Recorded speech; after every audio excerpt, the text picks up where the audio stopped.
Christian de Porzampar. Christian de Porzampar, l'un de nos plus grands architectes français. D'abord, ils sont deux à avoir eu le Pritzker Prize, ce fameux prix Nobel d'architecture, enfin en France, je veux dire.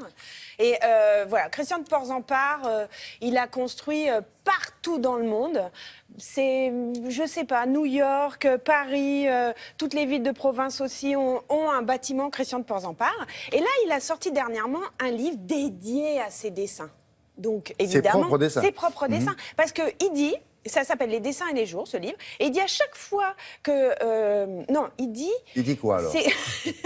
Il dit, l'architecture commence par un dessin. Ah, et oui.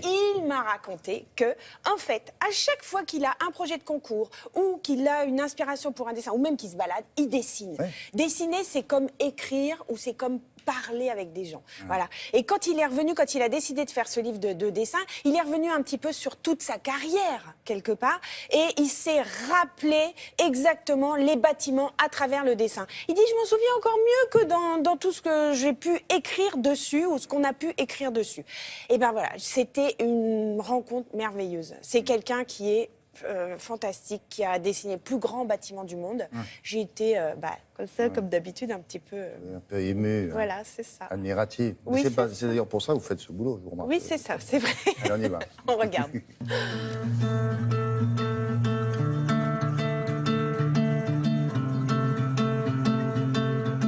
L'architecture commence par un dessin. C'est vrai que quand on a quelques traits, on vérifie quelque chose. Le trait vous parle, il vous répond à ce que vous aviez dans la tête. Il entraîne un autre, puis un autre, puis un autre. C'est aussi simple que d'écrire pour un écrivain. Dans les dessins que je fais, j'ai toujours l'idée, c'est conceptuel, et le vrai truc qui me anime, c'est la réalité qui sera construite. Je suis habité par l'idée de construire, d'arriver à construire. Donc le dessin, c'est une transition. Mais elle me plaît, et quand j'y retourne comme ça, je me dis, l'éditeur demande un livre, je suis retourné sur les dessins, je me suis dit, c'est quand même intéressant, c'est quand même marrant. Et si on avait fait ça, c'était nul. J'ai bien fait d'arriver là et tout. Le dessin est un truc incroyable, c'est un journal, vous le retrouvez, ah oui, il y avait ça, ah, il y avait ça. Ça, c'est très, très fascinant. Comment ça s'est imprimé, si vous voulez. Donc là, j'ai mélangé dans ce livre les dessins pour les projets, et puis j'ai mis quand même des dessins, des peintures, des aquarelles qui sont faites à côté, parce que quelquefois, je m'aperçois que ça a influencé la conception de l'architecture, parce que ça influencera, et puis je me dis que ça me plaît, et c'est venu à... Donc on en a mis un peu dans ce livre. J'ai toujours fait ces dessins, ces aquarelles, même des acryliques en parallèle. C'est pas parce qu'il y a un beau dessin qu'il y aura un bel espace. Il faut encore contrôler les dimensions, etc. Quand j'ai fait mes premiers projets, j'ai beaucoup marché dans Paris, j'ai arpenté, j'ai comparé. Qu'est-ce que ça fait 25 mètres de haut? Qu'est-ce que ça fait 18 mètres de large? Combien fait cette avenue? Sur quelle longueur?